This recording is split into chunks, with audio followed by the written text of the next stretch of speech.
एक जोरदार प्रहार के साथ घर के आईने को तोड़ते हुए मैं जोर से चिल्लाते हुए बोला, पागल हो गया है तू? कम से कम तू तो मुझे देख, एक आईना ही तो होता है जो कभी जूझता, और तेरे भी नखरे हो रहे हैं। पूजा भागते हुए आई और टूटे हुए शीशे को हैरानी से देखते हुए मम्मी को आवाज लगाते हुए बोली, माँ कोई भी नहीं है कमरे में, और ये शीशा पता नहीं कैसे टूट गया। बिल्ली होगी कोई, बेड के नीचे छिप गई होगी, ध्यान से देख, मम्मी ने अंदर से आवाज दी। पूजा ने बिल्ली का नाम सुना तो ऐसे डर के भागी कि मुझके हंसी ही आने लगी। मैं उसके पीछे भागते हुए गया। अरे नहीं है बिल्ली, कहाँ भाग रही है? पूजा भागते भागते रुक गई और अजीब सहूलियत के साथ पीछे मुड़कर देखा, जैसे सब कुछ सुन लिया होगा। मैं खुश हो गया, मुझे लगा कोई तो मुझे सुन पा रहा है। पूजा मैं हूँ, तुम्हारा ध्रुव। हाँ पूजा मैं तुम्हारा ध्रुव, कहते हुए मैं पूजा की तरफ गया। पूजा मेरे लिए नहीं रुकी थी, दरवाजे पर उसकी चुनरी फंस गई थी। वो अब वापस दरवाजे के पास आने में आलस करते हुए कुंडे में फंसे दुपट्टे को दूर से ही झटका देकर निकालने की कोशिश करने लगी। मैंने दरवाजे के पास जाकर धीरे से उस दुपट्टे को दरवाजे से निकाला और धीरे धीरे उसके पास ले जाने लगा, लेकिन उसने मेरे पास पहुंचने का इंतजार बिना किए किचन की तरफ दौड़ लगा ली। मैं भी दुपट्टे का दूसरा छोर पकड़े उसके पीछे पीछे भागने लगा। पूजा और उसकी लहराती चुनरी किचन में माँ के पास पहुंची। तेज भागने की वजह से किचन में भी ब्रेक नहीं लगा और माँ से जा टकराई। मैंने अपना माथा ठनका, अब तो खाएगी ये डांट, बावली लड़की है ये तो, भला बिल्ली से इतना कौन डरता है? क्या हो गया तुझे, एक क्या भाग रही है? बिल्ली ही होगी कोई, बाघ तो है नहीं, माँ ने कहा और अपनी बहू को संभालते हुए हंसने लगी। पूरा शीशा टूट गया है, पता नहीं कैसे, जरूरी थोड़ी बिल्ली ही होगी, पूजा बोली। तू फौजी की बीवी होकर इतनी डरपोक क्यों है? छिपकली, कॉकरोच और चूहे तो जैसे कोई आतंकवादी है तेरे लिए, और कारतूस लेकर तेरे पीछे भाग रहे होंगे। हाँ आज आएगा ध्रुव तो बोल देना कि पहले घर के आतंकवादियों का सफाया करो, बॉर्डर के तो करते ही रहते हो, माँ बोली। पूजा भी हल्की मुस्कुराहट के साथ चूल्हे में चढ़ाई खीर को चम्मच से हिलाने लगी। कितनी खुशी है दोनों में मेरे आने की, और मैं सुबह से थक गया दोनों को ये बताते बताते कि मैं आ गया हूँ। कब से तो आगे पीछे घूम रहा इनके, लेकिन नहीं, इनको मुझसे कोई मतलब नहीं है, मेरे लिए पकवान बनाने से मतलब है। तू इसको मत हिला, जा जाकर फोन कर ध्रुव को। कल रात को हुई थी बात तो बोल रहा था सुबह 8 बजे तक आ जाऊंगा, नाश्ता तैयार रखना। 8:45 बजे गए हैं, माँ ने कहा। सुबह से 4 बार कर लिया फोन, लेकिन वो नहीं उठा रहे हैं। मेरे तो गुड मॉर्निंग का भी जवाब नहीं दिया।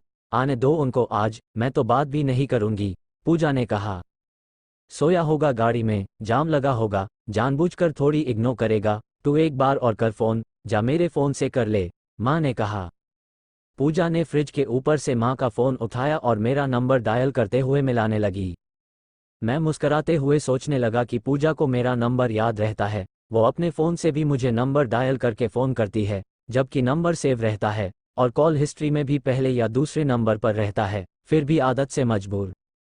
घंटी जा रही है, लेकिन उठा नहीं रहे। घंटी की आवाज़ सुनकर मैंने जेब को टटोला तो मेरे जेब में फ़ोन नहीं था। संदेशे आते हैं वाले गाने की सिटी मुझे इतनी पसंद थी कि मैंने रिंगटोन पर वही लगाया था। शायद मेरे फौजी होना भी एक कारण था, और उस गाने से मुझे बहुत लगाव था। फोन की रिंगटोन की आवाज गूंज रही थी एक सुनसान जंगल में। मोबाइल जमीन पर हल्की धूप घास से ओस की बूंदों को ओढ़े हुए वाइब्रेट कर रहा था, और उसके थोड़ी ही दूर एक गाड़ी का एक दरवाजा जला हुआ था और कांच के काले टुकड़े थे, और पास ही एक गाड़ी के पहिए में अब तक आग लग रही थी। रिंगटोन की आवाज कानों में गूंज रही थी क्योंकि मैं अभी मोबाइल के पास जा चुका था। मोबाइल के पास जलती हुई गाड़ी और झाड़ियों में फंसी कुछ लाशों को देखकर मैं हैरान था। मोबाइल को पास जाकर देखा तो मेरी माँ का फोन आ रहा था, और मैं जानता था कि मेरी पत्नी पूजा कर रही है। उन्हीं लाशों में खुद को देखकर मैं जयर से चिल्लाया, नहीं मेरी, नहीं। बोलने की आवाज पूरे इलाके में गूंजी थी, वो भी सिर्फ मेरे लिए। मैं चारों तरफ गर्दन घुमाते हुए धीरे से खुद की लाश के पास गया और उसे उठाने लगा, उसके सीने को मलने लगा ताकि श्वास वापस आ सके, लेकिन ये असंभव कार्य था। मैं हिम्मतहार हो चुका था। एक तरफ पूजा और माँ दोनों को मेरा इंतजार था और दूसरी तरफ मेरी गाड़ी का ब्लास्ट हो चुका था। मेरी तो नहीं, लेकिन सरकारी गाड़ी थी जिसमें मैं और मेरे 5-6 और साथी थे। शायद गाड़ी सड़क से नीचे गिर गई थी।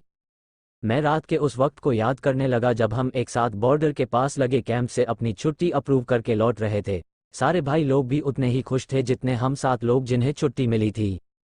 ध्रुव यार, हमारा मन नहीं लगेगा तेरे बिना, रात को कंबल कुटाई किसकी करेंगे, राहुल ने शरारती अंदाज में कहा।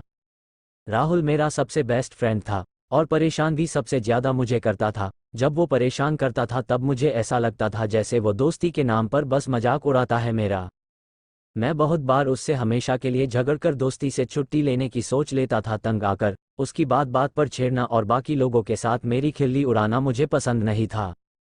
लेकिन हर मुसीबत में जब वो मेरा साथ देता था तो मुझे यकीन हो गया कि वो बस मजाक करके सबको हंसाता है, दोस्ती भी तो निभाता है। उस दिन जब 4 आतंकवादियों ने कैंप पर हमला किया तो बाकी सब लड़ते लड़ते वहां से निकलकर दूसरी तरफ भाग चुके थे, लेकिन राहुल तब तक दीवार लांघ कर नहीं गया जब तक मैं फंसा हुआ था, जबकि वो ही सबसे फुर्तीला था। उसने पहले मुझे दीवार लंघवाया, उसके बाद खुद लंबी छलांग लगाई। उस दिन मुझे एहसास हुए कि राहुल ही मेरा अच्छा दोस्त है। कल शाम को हंसते हंसते राहुल ने मुझे विदा किया और खिल्ली उड़ाते हुए कहा, अब तो कुछ दिन अपनी बीबी के पल्लू में बंधे रहना, जिसे परसों मैंने आई लव यू बोला था। सब लोग हैरानी से राहुल की तरफ देखने लगे तो मैंने हंसते हुए सारी बात बताई। मेरे फ़ोन से मैसेज भेजा था, पूजा से मेरा झगड़ा हुआ था, मैंने इसे बताया था तो पता नहीं कब इसने ऐसी हरकत कर दी, कमीना है ये, दोस्त नहीं है। सब लोग हंसने लगे। हम गाड़ी से थोड़ी दूर ही गए थे कि राहुल का सैड इमोजी के साथ मैसेज आ गया, आई मिस यू आर। मैंने स्माइली फेस भेजते हुए उसका मजाक उड़ाया, क्योंकि मुझे पता था वो यहाँ भी कोई गेम खेलेगा। गाड़ी निकल पड़ी पिंजों की तरफ। पंजाब बॉर्डर से होते हिमाचल की तरफ जाना था, क्योंकि सब लोगों को छोड़ते हुए जाना था। मैंने गाड़ी के लास्ट वाले सबसे बड़े शीट पर कब्जा किया और पेट के बल लेटकर कोहनी पर सारा भार देते हुए मोबाइल हाथ में ले लिया। पूजा को मैसेज करते हुए लिखा, अब तो खुश होना, मैं छुट्टी लेकर आ रहा हूँ, वो भी पूरे महीने की। साथ में मैंने लास्ट सीट पर लेटे हुए एक सेल्फी ली और पूजा को सेंड कर दिया। तब भी पूजा को यकीन नहीं आया, क्योंकि उसके साथ अक्सर मैं ऐसी ठिठोली करता रहता था। पुरानी पुरानी फ़ोटो भेजकर उसने तुरंत वीडियो कॉल कर दिया। तब मेरे पास हेडफोन नहीं था तो मैंने फ़ोन काटते हुए पहले बैग से हेडफोन निकाला और उसके बाद दोबारा कॉल लगाने लगा तो पूजा का मैसेज आ गया, मुझे पता है आप आ रहे हो। वीडियो कॉल कर रही थी लेकिन अब माँ के साथ मार्केट जाने लगे गई, शाम को कर लूँगी, टाइम लगेगा तो, नहीं भी किया तो भी कल तो आप आ ही जाओगे। पूजा का मैसेज देखने के बाद मैंने कॉल बैक नहीं किया, माँ को कॉल कर लिया, हेलो प्रणाम माँ। बैठ गया तू गाड़ी में, थोड़ा ध्यान से आना, ठीक है, माँ ने कहा। लेकिन आपको कैसे, मैं कुछ कहता कि माँ दोबारा बोलने लगी, मुझे बहुत दिनों से ऐसा लग रहा था कि तेरे से मुलाकात होने वाली है। और जब बहू ने खुश होकर बताया कि ध्रुव आ रहा तो मैं समझ गई कि मेरा उस दिन का सपना जरूर पूरा होगा। 2-4 दिन पहले ही सपने में तू आया था घर। सपने तो मुझे भी आते हैं मम्मी, लेकिन बहुत अजीब अजीब, ऐसे सपने कि मैं किसी को बताऊं भी तो कैसे। अजीब तरह से शुरू होते हैं, अजीब तरह से खत्म, मैंने कहा। तू तो बचपन से अजीब सपने देखता है, तेरे सपनों पर तो किताब भी लिखी जा सकती है। अभी वो सब छोड़, तू ये बता कि नाश्ता क्या करेगा कल सुबह, माँ ने कहा। ऐसे मत पूछो, आप जो पकाते हो वो स्पेशल होता है, कुछ भी पका लेना, मैं 8 बजे तक पहुँच जाऊँगा, मैंने कहा। माँ ने मार्केट जाना था तो जल्दी फ़ोन काट दिया। रास्तों में नेटवर्क प्रॉब्लम बहुत आती है, नेट भी नहीं चल रहा था। मैंने मोबाइल में गाने चलाकर सोना ही बेहतर समझा। मेरी एक और ख़ास बात थी जिसके कारण मेरा मजाक भी बनाते थे दोस्त। वो ख़ास बात ये थी कि मुझे जहां आंखें बंद करके 5 मिनट रह लिया वहीं नींद आ जाती थी। कभी कुर्सी में, कभी किसी पत्थर में, कभी कभी कैंप के अंदर चटाई बिछाकर ही सो जाता था। इतनी प्यारी नींद थी कि इंतजार करती आंखें मूंदने का। गाना सुनते सुनते ही मुझे गाड़ी में नींद आ गई। उस नींद के बाद का मुझे कुछ याद नहीं। मैं घर चला गया तो मुझे कोई देख नहीं पा रहा था। मैंने घर का शीशा तक इसलिए तोड़ दिया क्योंकि उसमें मेरी परछाई भी नहीं दिख रही थी। पूजा ने भी नहीं देखा, ना ही माँ ने। जब पूजा ने माँ के फ़ोन पर फ़ोन किया तो मैंने पाया कि मैं तो किसी जंगल में ही बेसुध पड़ा हूँ। फ़ोन पर फ़ोन आ रहे थे और मैं अपने चारों तरफ जल रहे गाड़ी के पुर्जों और साथियों की लाश को देख रहा था। एक अजीब सा डर मेरे मन में था, क्योंकि मुझे अभी अभी पता लगा कि वो शीशे में मेरे नहीं दिखने की वजह क्या थी। पूजा ने क्यों मुझे नहीं देखा, क्यों माँ को मैं महसूस नहीं हुआ, मुझे सब मालूम हो चुका था। इस सब का कारण था कि मैं मर चुका था, लेकिन मेरी आत्मा को सिर्फ घर जाने की बेचैनी थी, इसलिए वो शरीर को छोड़कर घर चले गई। अब मैं घुटने के बल अपने गिरे पड़े मोबाइल की तरफ गया। झाड़ियाँ इतनी थी कि कोई ठीक से तन कर चल भी नहीं सकता। जैसे ही मैं मोबाइल को पकड़े लगा तो मोबाइल के पास किसी का पैर नजर आया। मैंने पैर को देखते हुए ऊपर की तरफ गर्दन उठाई तो एक लड़खड़ाता हुआ फौजी को अपने सामने पाया, जिसने वो मोबाइल उठाया और आने वाली कॉल को डिस्कनेक्ट करके एक हेल्पलाइन नंबर डायल कर लिया। हेलो, गाड़ी number 136A 2 Amritsar to Himachal पलट गई है, और गाड़ी के सारे जवान मौत के घाट उतर गए हैं। मैं ही बच गया क्योंकि जब गाड़ी पर आतंकवादियों का हमला हुआ था तब मैं गाड़ी में नहीं था। गाड़ी पर इलेक्ट्रिक कारतूस से हमला करके उसका बैलेंस बिगाड़ दिया और पलटते हुए गाड़ी पर गोलियां चलाई गई। मैं बहुत मुश्किल से सभी फौजी भाइयों की लाश तक पहुंचा हूं। ओके, हम करते हैं कुछ, कहते हुए कॉल डिस्कनेक्ट हो गया। अरे ये तो रघु है, मैंने खुद से कहा और झाड़ी को हटाते हुए रघु के पास गया। रघु से मैं कुछ कहता कि एक बार फिर पूजा का कॉल आया। रघु ने नाम पढ़ा और कहा, क्या कहूँ मैं पूजा भाभी को, कैसे उठाऊं फोन? अरे उठा लेना, प्लीज उठा ले, और बोल दे कि ध्रुव आ रहा है, उसे बोल देना। मैंने कहा ही था कि रघु भी बोल पड़ा, मुझ में नहीं हिम्मत, लेकिन ध्रुव जाएगा। ध्रुव घर तो जाएगा, वो भी पूरे शान से। तिरंगा उसका कफन होगा, तिरंगा में लिपटकर ध्रुव घर पहुंचेगा। उससे पहले पहुंच चुकी होगी उसकी कहानी। जिस तरह उसने इन 8 साल में आतंकियों का जीना हराम किया था, घुसपैठियों को उनके कैंप में घुसकर मारने का खिताब भी तो ध्रुव को हासिल है। यही नहीं, ध्रुव ने अकेले 8 आतंकवादियों से लड़कर सुपरहीरो की उपाधि जो हासिल की है, उस दिन को कैसे देश भूल जाएंगे जब 4 जवानों को शहीद करने वाले आतंकवादियों ने ध्रुव को किडनैप करके पूरे देश को चुनौती दे दी थी और अपनी शर्त मंजूर करने के लिए धमकियां दी रहे थे। ध्रुव ने ही उस शर्त को ना मानने को कहा था, लेकिन सरकार ने अपने जवान के लिए शर्त मंजूर कर ली थी, तो ध्रुव ने उन सभी आतंकियों के साथ उनके शर्तों का भी नामो निशान मिटा दिया था। रघु अकेले अकेले आंखों में पानी लिए मेरी तारीफ किए जा रहा था। अरे बस कर मेरे भाई, रो मत, तुम मेरे लिए रोते हो और मुझे फिक्र उस माँ की है जिसने कल शाम को भी ठीक से खाना नहीं खाया होगा ये सोचकर कि कल सुबह अपने बेटे के साथ खाऊंगी। और मेरी बीवी पूजा, कितनी बदनसीब है वो, उसे तो प्यार से गले भी साल में एक बार लगाता हूँ। वो भी इंतजार कर रही होगी कि मैं आऊँगा तो पहले ढेर सारी शिकायत करेगी और उसके बाद अपने दिल की बात बताएगी। मैं फिर से उसका हाथ पकड़कर उंगली से उसे घुमाते हुए किसी हिंदी पुराने जमाने के गाने में झूमूंगा, जैसे हर बार झूमते थे। आखिर उसे भी गर्व होता है कि उसका फौजी पति छुट्टी लेकर आया है जिसे वो सुबह शाम याद करती है। बहुत सारे अरमानों पर पानी फिर चुका था। मैं भी ठहर गया और रघु भी अभी वही रुका था। उसने फ़ोन तो नहीं उठाया, लेकिन अब वो अपने ही मोबाइल पर फ़ोन करने लगा क्योंकि उसका मोबाइल खो चुका था। उसे उम्मीद थी कि यही कहीं गिरा होगा। सूरज की शुरुआती किरण अब झाड़ियों से छनते हुए हमारी तरफ आने लगी और झाड़ियों की ओस भी कोहरा बनकर उड़ने लगी। रघु हमारी लाशों के पास ही बैठ गया और इंतजार करने लगा कि उनकी मदद के लिए टीम आए। मैं अब जान चुका था कि मैं मर गया, इसलिए अभी इन झाड़ियों से ज्यादा जरूरी था घर जाकर ये देखना कि कहीं उन तक खबर तो नहीं पहुंच गई। घर गया तो अभी भी वहां कुछ नहीं पता था। वो लोग टेंशन में जरूर थे कि 9:15 बज गए, लेकिन मैं घर नहीं आया, ना ही फोन उठा रहा था।